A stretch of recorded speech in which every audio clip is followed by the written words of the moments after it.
आज हम देखने जा रहे हैं जिसके प्रति सबको समर्पित होना चाहिए। इस टॉपिक के विषय में आज हम सीखने जा रहे हैं। हालेलुया। आज समर्पण सबसे इम्पोर्टेंट है। अगर आप मसीह लाइफ में चल रहे हो, समर्पण बहुत इम्पोर्टेंट है। हालेलुया। ये चाहे आपका परमेश्वर के साथ समर्पण हो, अपने पास्टर के साथ या अपने अगुवे के साथ या अपने आत्मिक माता पिता के साथ, या फिर आप बोल सकते हो आपके मेंटर के साथ, या फिर आपकी कलीसिया के साथ, आपके लोगों के साथ, आपके परिवार के साथ, आपके फैमिली के साथ। समर्पण बहुत ज़रूरी है। आप कोई सा भी हिस्सा देख लें, अगर आप कहीं काम कर रहे हैं तो समर्पण होना ज़रूरी है। और समर्पण जो है आपके जीवन का एक ऐसा भाग होना चाहिए जिसके लिए आपको खड़ा होना है। हालेलुया। और समर्पण जो है उसके द्वारा मैं बताना चाहता हूँ, समर्पण सिर्फ बाइबल के ही लिए नहीं, आपके शारीरिक जीवन के लिए भी बहुत इम्पोर्टेंट है। और ये जो है आपको क्या करेगा, आपको परमेश्वर अद्भुत रीति से दुगने भाग की आशीष में ले जाएगा। हालेलुया। हालेलुया। क्या आपको समझ आया? जो समर्पण है वो आपको दुगने भाग की आशीष में लेकर जाता है। हालेलुया। सबसे बेस्ट एग्जाम्पल मुझे लगता है एलिशा और एलिया ही है। हालेलुया। उनके बीच में जो बोल सकते हैं एक जोड़ी था, जो गुरु और शिष्य का, वो एक बेस्ट एग्जाम्पल हो सकता है।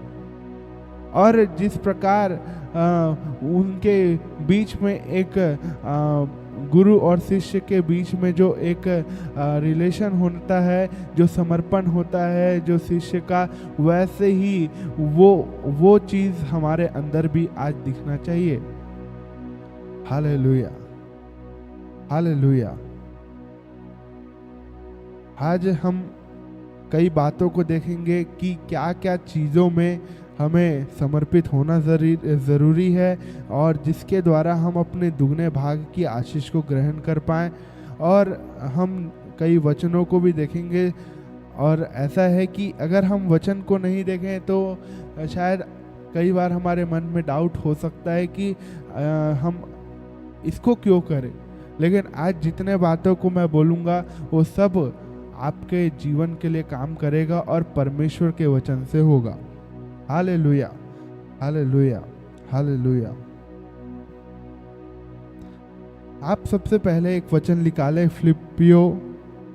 फिलिपियो उसका 2 अध्याय उसका 8 वचन। हालेलुया। अगर कोई वचन डाल सकता है तो आप डाल सकते हैं। आप मेरे साथ निकालें फिलिपियो 2 उसका 8 वचन। यहाँ लिखा है, और मनुष्य के रूप में प्रकट होकर अपने आप को दीन किया, और यहाँ तक कि आज्ञाकारी रहा कि मृत्यु, हाँ, क्रूस की मृत्यु भी सह ली। हालेलुया। हालेलुया। आज यीशु के बारे में यहाँ बताया गया है कि वो मनुष्य के रूप में क्या हुआ, प्रकट हुआ। परमेश्वर ने अपने इकलौते पुत्र को हमारे लिए दे दिया। हालेलुया। कि वो अपने आप को क्या करे, अपने आप को दिन किया। हालेलुया। अगर यीशु परमेश्वर के स्वभाव को नहीं बताता कि परमेश्वर का स्वभाव कैसा है, तो हम यही जानते हैं पुराने नियम को पढ़ के कि परमेश्वर सिर्फ मारना जानता है, वो पलटा लेना जानता है, वो युद्ध करना जानता है। वो हम कई बातों को पुराने नियम में अगर देखें तो वहाँ लिखा है पाप की सजा क्या है, मृत्यु। हालेलुया। हम परमेश्वर के अच्छे गुणों को हम जान ही नहीं पाते। हालेलुया। और अगर हम किसी व्यक्ति के एग्जाम्पल को अगर हम लेते हैं कि ये व्यक्ति के जैसा तुम बनो, तो हम एग्जाम्पल ले ही नहीं पाते। बाइबल में कोई ऐसा कैरेक्टर अगर हम बोलते कि ये ऐसा, लेकिन उसको मानने वाला जिसको वो मानते हैं वो परमेश्वर क्या है, वो तो अपने लोगों के लिए पलटा लेता है, लेकिन दूसरे लोग का तो वो न्याय नहीं करता। वो दूसरों को क्या करता है, दोनों के बीच में समानता नहीं रखता है, वो पक्षपात करता है, ये समझते।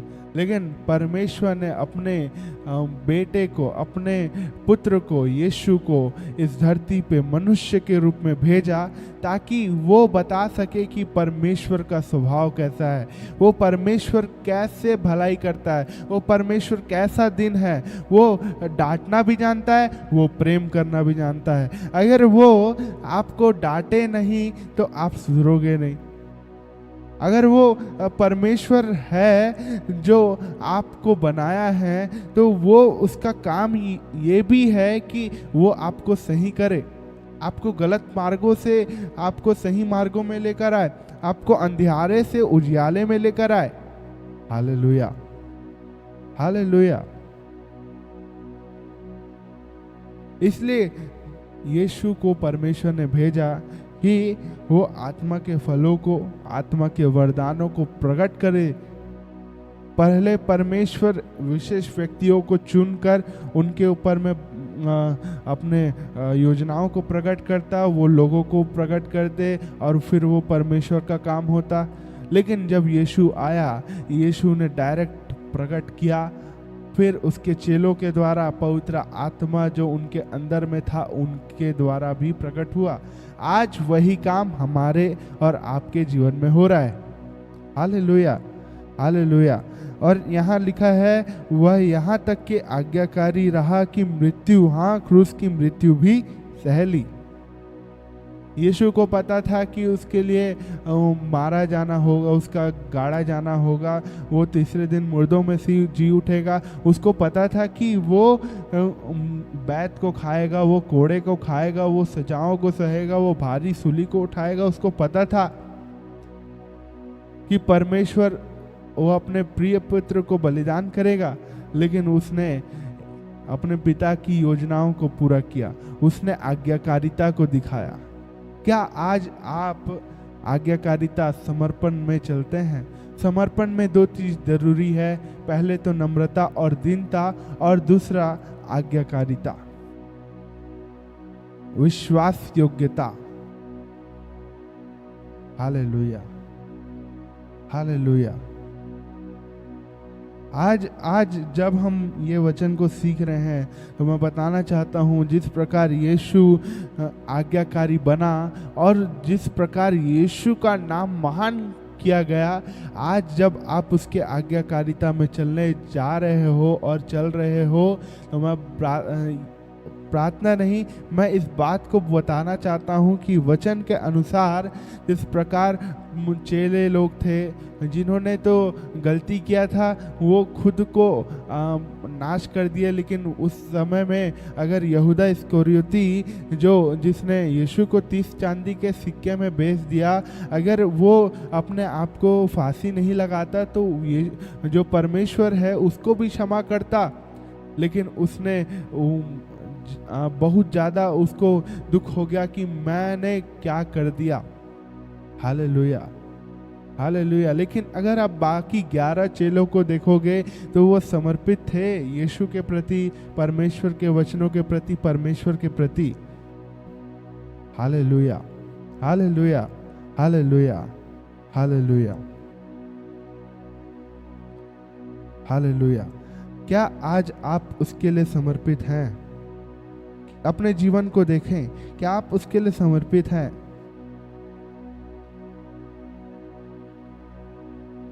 ऐसे थोड़ा मोड़ा वाला नहीं, आप क्या पूरा समर्पित हैं परमेश्वर के लिए? हालेलुया।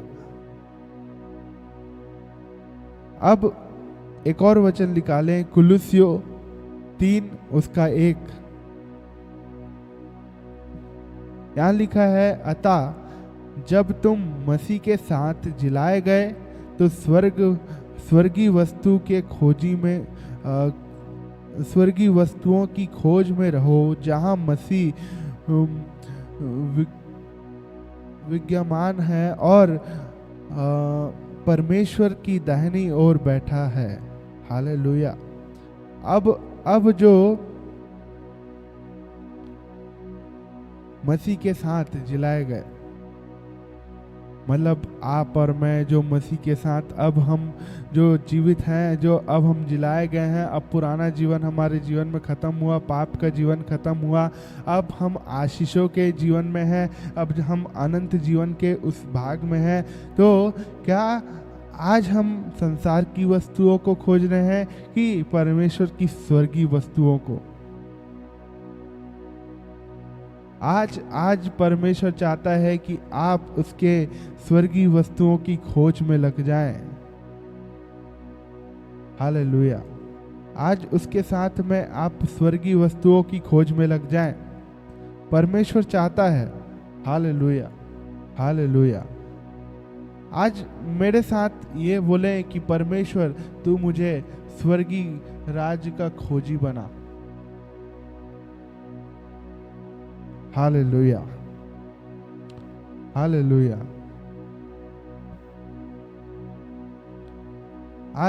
आज जब हम इस बारे में सीख रहे हैं तो आपको समर्पित आज्ञाकारिता विश्वास योग्यता में चलना है।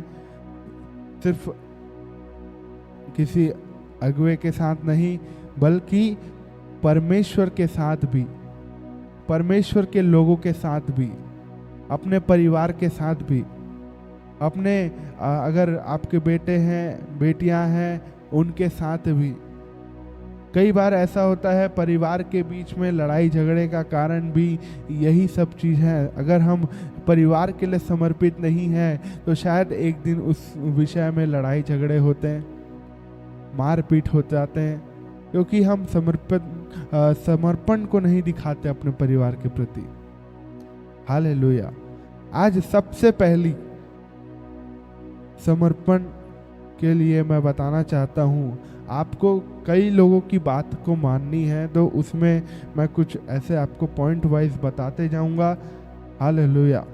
सबसे पहले परमेश्वर की आज्ञाओं को मानना है। बोले परमेश्वर की आज्ञाओं को मानना है। Hallelujah, hallelujah. आप याकूब निकाले, याकूब 4 अध्याय,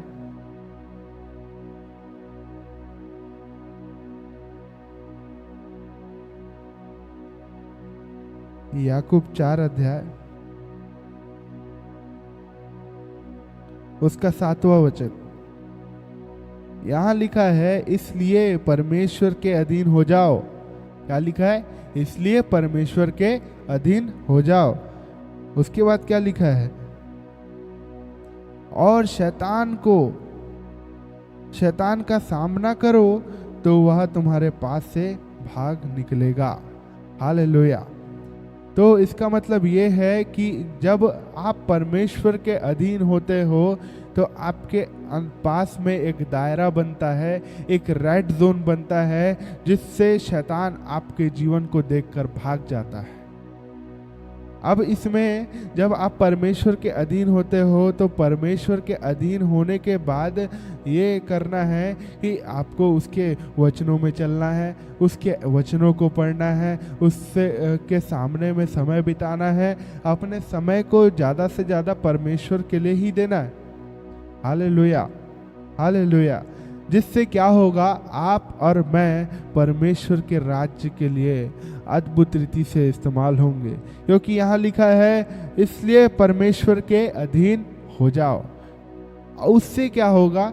परमेश्वर ने पहले बोला परमेश्वर के अधीन हो जाओ, मतलब अब यहाँ पर से जब हम देख रहे हैं तो आपको सबसे पहले क्या होना है? परमेश्वर के अधीन होना है। और जैसे ही अधीनता में आप जाओगे परमेश्वर के, तो उसके बाद क्या होगा कि शैतान आपके पास से भाग जाएगा।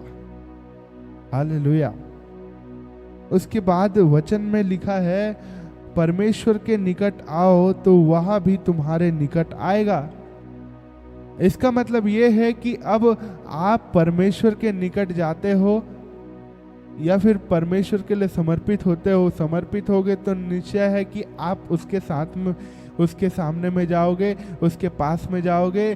तो मैं बताना चाहता हूँ, जितना आप यीशु के पास जाओगे उतना आपके साथ यीशु आएगा। Hallelujah, hallelujah. बोलो, जितना मैं यीशु के करीब जाऊंगा, जितना मैं परमेश्वर के करीब जाऊंगा, उतना यीशु मेरे सामने में आएगा, यीशु मेरे पास में आएगा। Hallelujah, hallelujah. बोलो, मेरे परिवार के नजदीक आएगा।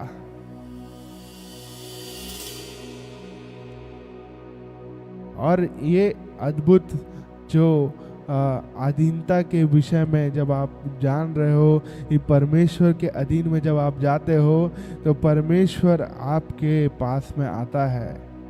वचन में ये भी लिखा है कि तुम्हारे ऊपर में परमेश्वर और मनुष्यों का अनुग्रह होता है। हालेलुया। लेकिन सबसे पहले आपको समर्पण हो, अपने आप को समर्पित करना है। Hallelujah, hallelujah. अब दूसरी बात, जो आपके अगुवे हैं, जो आपके मेंटर हैं, जो आपके स्पिरिचुअल पेरेंट्स हैं और जो आपको सिखाते हैं, जो आपको बताते हैं परमेश्वर के वचन को, उनके बात को आपको मानना है। परमेश्वर की आज्ञाओं को तो आप पढ़कर, बाइबल को पढ़कर समझ जाओगे, बात को मान लोगे। लेकिन अब दूसरी बात जो है, जो आपके अगुवे, आपके मेंटर, आपके स्पिरिचुअल पेरेंट्स जो आपको वचन सिखाते हैं, जो आपको आपको आगे बढ़ाने का कोशिश करते हैं, जो परमेश्वर के आत्मिक जीवन में आपकी सहायता करते हैं, मदद करते हैं आपको उठाने के लिए, उनके बातों को आपको मानना है। हालेलुया। इसके लिए आप एक वचन निकाले, पहला थिस्सलुनीकियों, पहला थिस्सलुनीकियों 5 उसका 12 और उसका 13 वचन। हालेलुया। यहाँ 5 के 12 और 13 में यहाँ लिखा है, हे भाइयों, हम तुमसे विनती करते हैं कि जो तुम में परिश्रम करते हैं और प्रभु में तुम्हारे अगुवाई और तुम्हें शिक्षा देते हैं, उनका सम्मान करो और उनके काम के कारण प्रेम के साथ उनको बहुत ही आदर के योग्य समझो। Hallelujah, hallelujah. क्या लिखा है कि यहाँ पर जो पौलुस है वो क्या कह रहा है?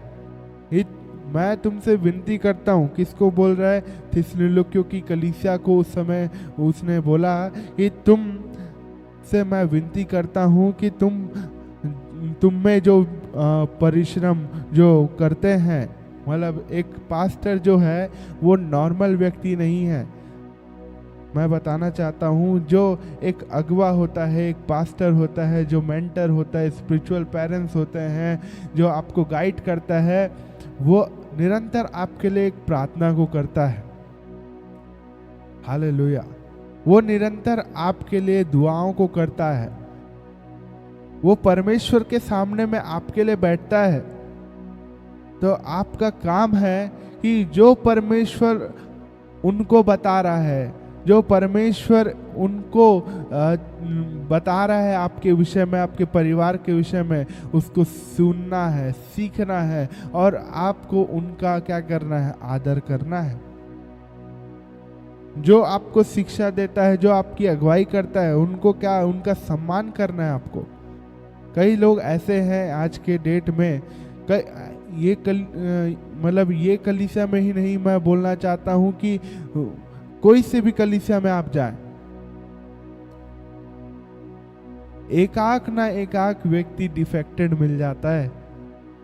डिफेक्टेड मतलब जिसके अंदर में एक वायरस रहता है, जो अपने वायरस को दूसरे तक के फैलाने की कोशिश करता है। Hallelujah, hallelujah. वो तो खुद एक पास्टर की बुराई करेगा, लेकिन दूसरों को भी वो बताएगा कि पास्टर तो ऐसा है, वो ऐसा प्रचार नहीं करता, वो ऐसा प्रचार करता है, उसको तो ऐसा करना चाहिए, लेकिन क्यों नहीं करता वो? Hallelujah, hallelujah. कई लोग ये कई कलीसिया में ये काम होते हैं, लेकिन अगर आप परमेश्वर के साथ में चलने वाले हैं, परमेश्वर के लिए अगर आप समर्पित होना चाहते हैं, ये कामों को छोड़ें। आप किसी दास, किसी भी पास्टर, किसी भी परमेश्वर के लोगों के विरुद्ध में अगर आप बोलते हैं, तो मैं बोलना चाहता हूं कि आप गलत कर रहे हैं। क्यों बताऊं? अगर आप परमेश्वर की सेवा करने वाले लोगों के विषय में कहते हो, तो मैं बोलना चाहता हूँ, यहाँ पर 13 वचन में लिखा है, उनको बहुत ही आदर के योग्य समझो। हालेलुया, बहुत ही आदर के योग्य समझो। इसका मतलब ये नहीं कि आप उनके विरुद्ध में अगर बोल रहे हो, जो परमेश्वर के दास पौलुस के द्वारा ये वचन जो परमेश्वर ने थिस्सलुनीकियों की कलीसिया को क्यों दिया था, क्योंकि उस समय लोग परमेश्वर के लोगों का जो उनको सिखाने के लिए, बताने के लिए उस जगह में थे, उनका वो आदर नहीं कर रहे थे। अगर आज आपके जीवन में भी ये है, तो मैं बोलना चाहता हूँ, आप उन सभी डिफेक्टेड लोगों से अलग हो जाएं, क्योंकि आप भी एक दिन उस पाप का भागीदारी बन जाएंगे। Hallelujah, hallelujah. परमेश्वर के लिए समर्पित हो, परमेश्वर के लोगों के लिए समर्पित हो।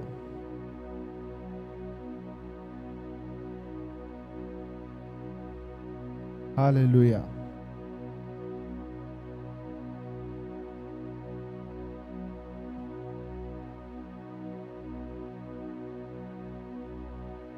परमेश्वर आज चाहता है कि आप अपने अगुवों के अधीनता में रहें, ताकि आप दुगने महिमा में जा पाएं, दुगने आशीषों में जा पाएं।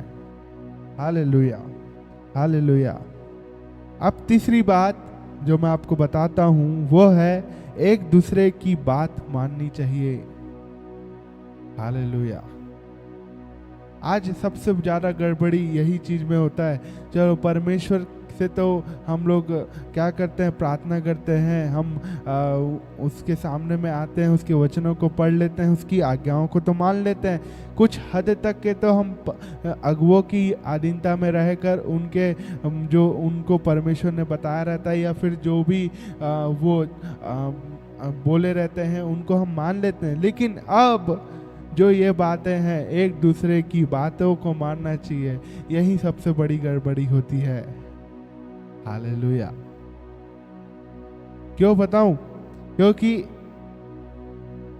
अब एक बच्चा आएगा, आपको बोलेगा कि ये गलत है अंकल, ये गलत है भैया। हालेलुया। अब आप वहां पर जाके जहाँ वो बच्चा आपको बोला, आपको वहीं पर आप वहीं खड़े हो गए और उसको गुस्से से चिल्ला के भेज दिए, तू मुझे सिखाएगा। हालेलुया। तू मुझे सिखाएगा, तू छोटा है, तू छोटे जैसा रहे। Hallelujah, hallelujah.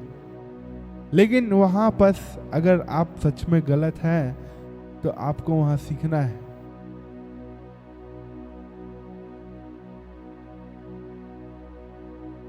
आप छोटे से भी सीख सकते हैं, आप बड़े से भी सीख सकते हैं, आपके एज ग्रुप वाले लोग से भी आप सीख सकते हो। हालेलुया। कोई व्यक्ति अगर आपके गलतियों को बता रहा है, तो मैं बताना चाहता हूं कि वो सही व्यक्ति है। मैं जिस कॉलेज में हूँ, वहाँ एक मेरा दोस्त है। दोस्त अब ऐसा नहीं कि वो एकदम बेस्ट फ्रेंड है, लेकिन ऐसे हम कॉलेज में एक साथ पढ़ते हैं।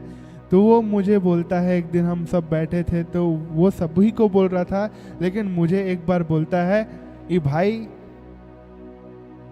अगर तू मुझे दोस्त मानता है, तो तू मेरे बारे में कभी झूठ मत न बोलना। तू मुझे सच सच बोल देना। अगर मैं गलत होऊंगा तो बोल देना, अगर मैं खराब दिखता हूँगा तो बोल देना, अगर मैं अच्छा पढ़ नहीं पाता हूं बोल देना। हालेलुया। मैंने बोला ठीक है। हालेलुया। फिर उसने बोला कि अगर तू मुझे बताएगा तो मैं तुझे सच्चा दोस्त मान लूंगा। उस दिन से आज तक मैं अभी मुलाकात ही नहीं हुआ है। हालेलुया। और हम भी जब हम किसी पहले तो जिस कलीसिया में जिस चर्च में जाते थे वहाँ हमें कोई भी बताता नहीं था, कोई भी गाइड नहीं करता था। गाइड करते थे कैसे प्रार्थना करना है, क्या करना है, कैसे वर्शिप करना है, वचनों को कैसे पढ़ना है, उतना बताते थे। लेकिन अब यहाँ बस हमको चाहिए था स्पिरिचुअल ग्रोथ, लेकिन कोई नहीं बताता था कि कैसे हम आत्मिक उन्नति करें। हम पूछते थे कि तो वो बोलते थे ऐसे प्रार्थना करो, ऐसे प्रार्थना करो। लेकिन हमको चाहिए था एक खरा प्रचारक जो हमारी गलतियों को क्या करे, हमारे मुंह में बोल दे। तो एक दिन एक प्रभु के दास हमें मिले। पहली बार जब उनसे मुलाकात हुआ तो हम उनके पास गए, तो हमने उनको बोला कि हम जिस चर्च में जाते हैं वो ऐसा वैसा। तो उन्होंने बोला आप शांत रहें, आप मत बोलें, आपको जो बोलना था अपने परमेश्वर से बोलो, लेकिन आप किसी व्यक्ति को मत बोलो इस विषय में, आप सिर्फ प्रार्थना करो। और ये गलत है, अगर आप बोल रहे हो तो ये गलत है। उन्होंने उस दिन बोला, और जैसे ही हमने बोलना बंद किया हमने उन्नति करना शुरू किया। वो प्रभु के दास फिर हमारे घर में आए, उन्होंने हमारे जीवन को देखा, कई गलतियों को बताया कि ये गलत है, इसको सुधार लो, ये चीज़ अच्छा नहीं है, इसको ऐसा करो, वो ऐसा करो। उन्होंने सिखाया हमें कि गलत क्या है, सही क्या है। हम जाने जैसे ही जानते गए वैसे ही ग्रोथ और ग्रोथ को हम देखते गए। हालेलुया।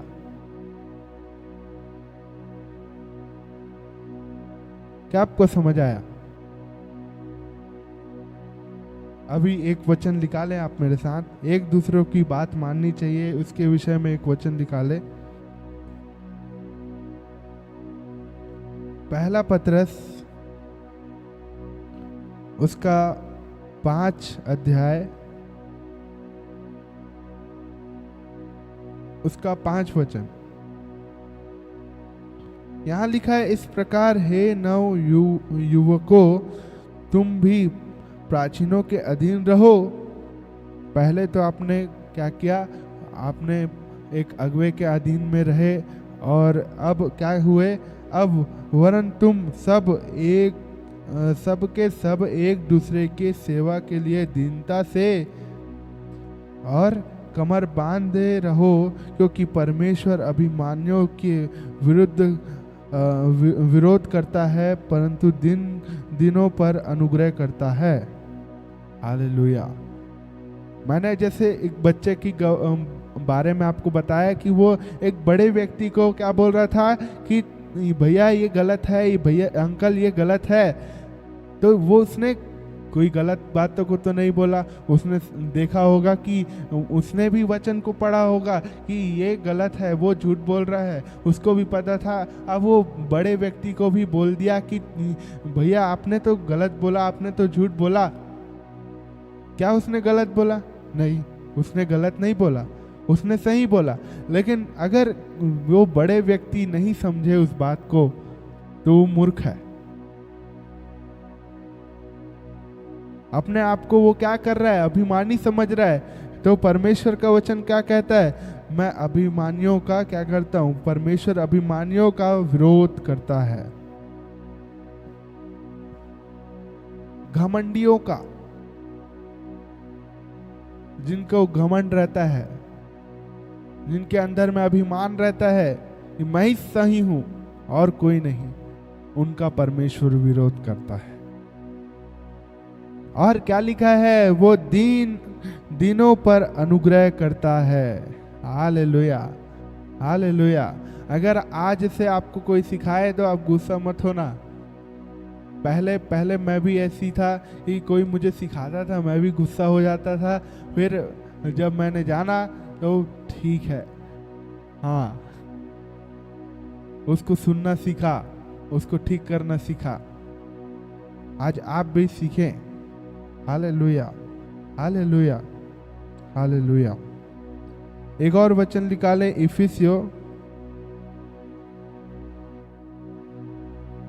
इफिसियो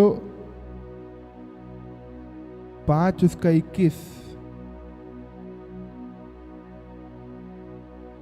यहाँ लिखा है, मसीह के भय में एक दूसरे के अधीन रहो। एक दूसरे के अधीन रहना मतलब आप किसी और, जैसे आपके घर में ही आप भाई बहन हो, आप माता पिता, या आपके माता पिता हो गया, माता के साथ बेटा, ऐसे आपके आसपास के लोग, आपके पड़ोसी हो सकते हैं, आपके रिश्तेदार हो सकते हैं, उनके प्रति उनके आज्ञाओं को हमको क्या मानना है। लेकिन अगर वो गलत है तो नहीं, अगर वो सही है तो आपको जरूर मानना है। Hallelujah, hallelujah.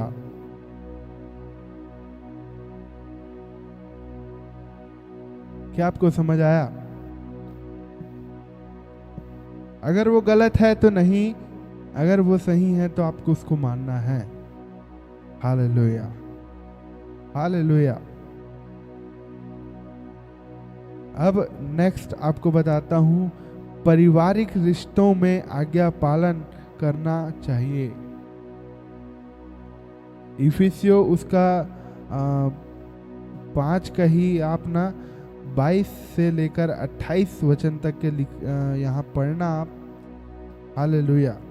यहाँ जो लिखा है पति और पत्नी के बीच में जो रिश्ते के बारे में लिखा है कि उनका जीवन कैसा होना चाहिए। और पहला पत्रस उसके 3 उसका 1 वचन 3 का 1 वचन को अगर आप पढ़ोगे तो वहाँ भी यही बात को लिखा है। तो पारिवारिक रिश्तों में आज्ञा पालन करना जरूरी है। पहला ही वचन अगर हम यहाँ पढ़े 22 वचन को, तो यहाँ लिखा है, हे पत्नियों अपने अपने पति के ऐसे अधीन रहो जैसे प्रभु के। हालेलुया। तो आपको क्या करना है? परमेश्वर के अधीन में जैसे रहते हैं वैसे ही अपने पति के अधीन में। कई लोग हैं ऐसे जो अपने पति की अधीनता में नहीं रहते। कई लोग हैं जो परमेश्वर के वचन को मान रहे हैं लेकिन वो अपने पति को नहीं मानते। हालेलुया। उनका सम्मान नहीं करते, उनको गाली देते हैं। वो तो नशा करता है, उसकी क्या इज्जत होगी। लेकिन यहाँ पर जब आप ये इफिसियो 5 उसके 22 से लेकर 28 वचन और पहला पत्रस उसके 3 के 1 वचन को अगर आप पढ़ोगे तो वहाँ पर आप देखोगे कि कैसे परमेश्वर ने कहा है कि वो जैसा भी हो लेकिन उसके अधीन रहो। हालेलुया। क्या आपको समझ आया? अगर ये वचन आप पढ़कर आप अगर इसमें चलना शुरू कर दिए तो आप के घर में कोई लड़ाई नहीं होगा। आपका जीवन, आपका पारिवारिक जीवन आशीषित रहेगा। हालेलुया। आप के घर में मारपीट, लड़ाई झगड़ा जो आप बोलते हो कि ऐसा ऐसा हो रहा है, वो सब बंद हो जाएगा अगर इस वचन को आपने पालन किया तो। Hallelujah, hallelujah, hallelujah. नेक्स्ट है, माता पिता की आज्ञाओं का पालन करना चाहिए। इफिसियो 6 उसके 1 से लेकर 3 वचन को अगर आप देखोगे तो यहाँ लिखा है, प्रभु में अपने माता पिता के आज्ञाकारी बनो क्योंकि यह उचित है। कई संतान ऐसे होते हैं जो अपने माता पिता का अनादर करते हैं। उन्हें कई अगर हम देखें तो जब उनकी शादी हो जाती है, जब वो उनके बच्चे हो जाते हैं और वो क्या करते हैं कि अपने माता पिता को ले जाते हैं और ओल्ड एज होम में छोड़ देते हैं। हमने कई केस को ऐसे देखे हैं। हालेलुया। उनको कोई मतलब नहीं है कि उनके माता पिता कैसे हैं, क्या है, क्या कर रहे हैं, क्या नहीं कर रहे हैं, वो अच्छे हैं, वो भले हैं कि चंगे हैं, कि वो मर गए हैं, उनको कोई चिंता नहीं है। हाँ, लेकिन जिस दिन ना प्रॉपर्टी का बात आता है, उस दिन क्या, ये मेरे माता है, ये मेरे पिता है। अगर पैसे की बारी आए, अगर बंटवारा करना है, दो भाई अगर हैं, दो भाई बहन अगर हैं, तो क्या होगा, ये मेरी माता है, ये मेरा पिता है, इसको मैं रखूंगा। अगर माता के नाम में होगा तो पिता के कोई वैल्यू नहीं होगा, अगर पिता के नाम में है तो माता का कोई वैल्यू नहीं होगा। और जैसे ही वो पैसा मिल गया, जैसे ही वो प्रॉपर्टी मिल गया, वैसे ही छोड़ दी। तो ऐसा आपका जीवन नहीं होना चाहिए। अगर आप मसीह में हो तो परमेश्वर के इस वचन के अनुसार आप चलना सीखो। आप इफिसियो 6 उसका 1 से 3 पढ़ लेना, और लूका 2 उसका 51 को पढ़ लेना।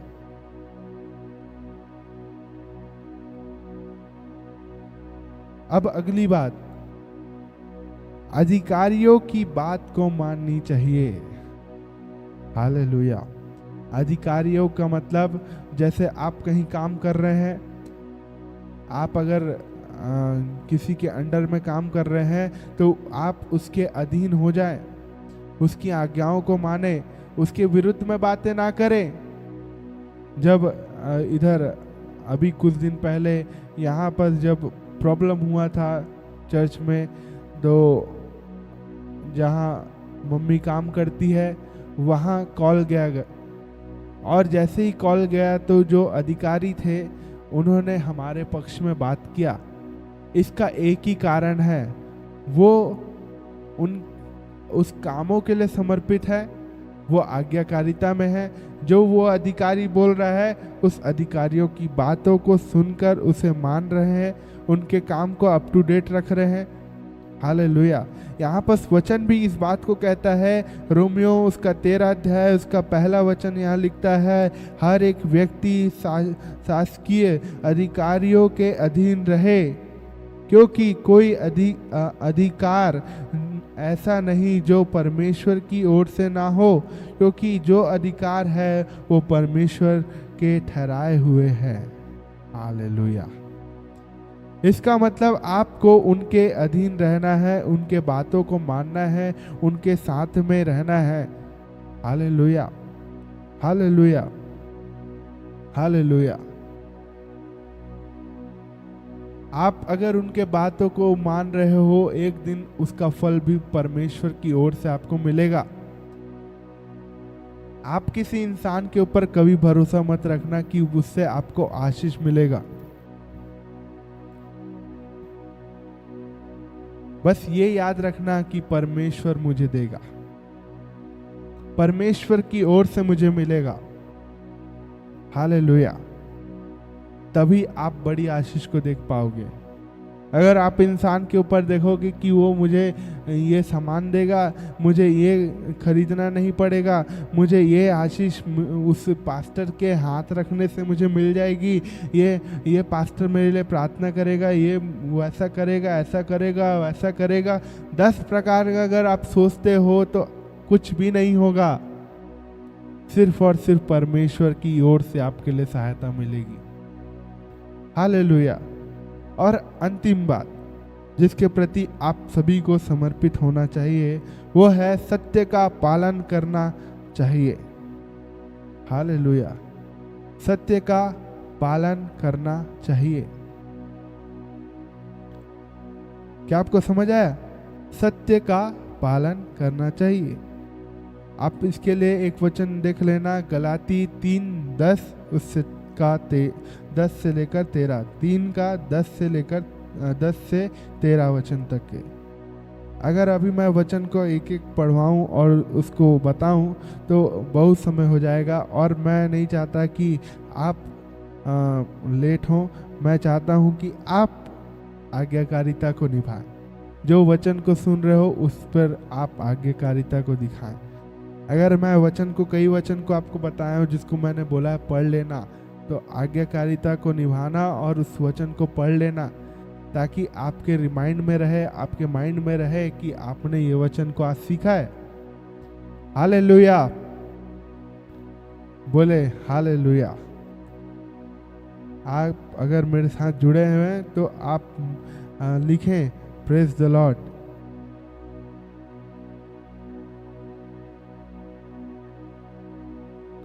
हालेलुया। तो सत्य का पालन करना चाहिए।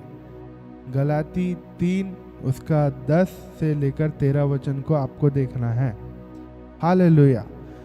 तो आज मैं बताना चाहता हूं कि जिस प्रकार आप इन वचनों को, जो मैंने लगभग आपको 7 पॉइंट बताए हैं कि इसको मानना चाहिए, इसकी बात को मानना चाहिए, इसके अधीन में रहना, इसके आज्ञाकारिता में चलना चाहिए।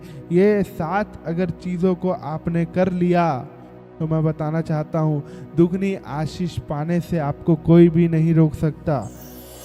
दुगने अभिषेक को पाने से आपको कोई नहीं रोक सकता। Hallelujah, hallelujah, hallelujah, hallelujah.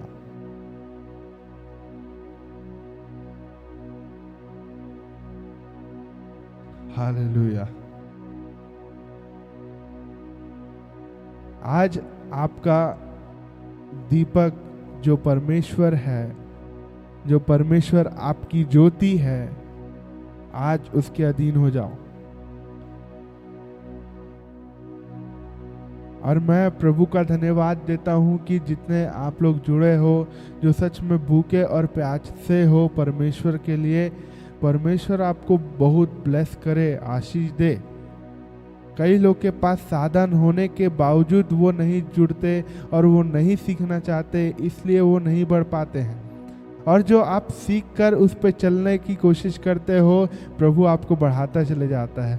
और मैं बताना चाहता हूँ, यही बात आपका सबूत है। जिस दिन आप बढ़ना चालू करेंगे, वो लोग चलना चालू करेंगे आपसे, और आपको वो लोग गिराने की, डुबाने की, दबाने की कोशिश करेंगे। लेकिन प्रभु कहता है, मैं तुझे दबा दबा के, हिला हिला कर आशीष दूंगा। लेकिन आज जितने वचन को मैंने बताया है, जिसके प्रति आप सभी को समर्पित होना की जरूरत है, उसमें समर्पित होना चालू कर दें।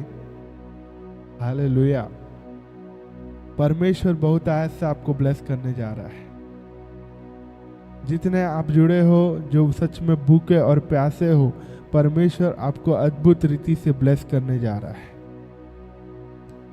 अद्भुत महिमा को आप देखने जा रहे हो, अद्भुत सामर्थ को आप देखने जा रहे हो, परमेश्वर के बड़े अनुग्रह को आप देखने जा रहे हो यीशु के नाम में। Hallelujah, hallelujah, hallelujah. आप किसी मनुष्य के अधीन में नहीं हो, आप परमेश्वर के अधीन में हो। और आज जितने बातों को मैंने कहा है, ये आपको परमेश्वर के अधीनता में रहना है, परमेश्वर की बातों को मानना है, उसकी बातों को सुनना है। आपको अपने अगुए मेंटर के अधीन में रहना है, उनकी बातों को मानना है। अब एक दूसरे के प्रति आपको उनकी बातों को मानना है, पारिवारिक रिश्तों में आज्ञाकारिता को निभाना है। और भी कई बातों को आपको, जो मैंने बताया, अधिकारियों के अधीन रहना है। और मैंने बताया है आपको, जितने भी जो 7 पॉइंट आपको मैंने बताए हैं, अगर उसके अधीन आप आज से रहना चालू कर दिए, दुगनी आशीष आप ही की है। हालेलुया। और जितने लोग आप जहाँ भी हो, अगर आपके परिवार वाले सुन रहे हैं तो प्रभु का धन्यवाद। अगर नहीं सुने हैं तो आप उनको भी सिखा दो, उनको भी बता दो कि ये वचन आपके लिए ज़रूरी है, इसको सीख जाओ, इसको जान जाओ। इसी के द्वारा ही आपकी आशीष चालू होती है।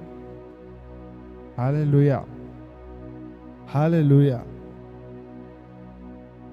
परमेश्वर आप सभी को ब्लेस करे।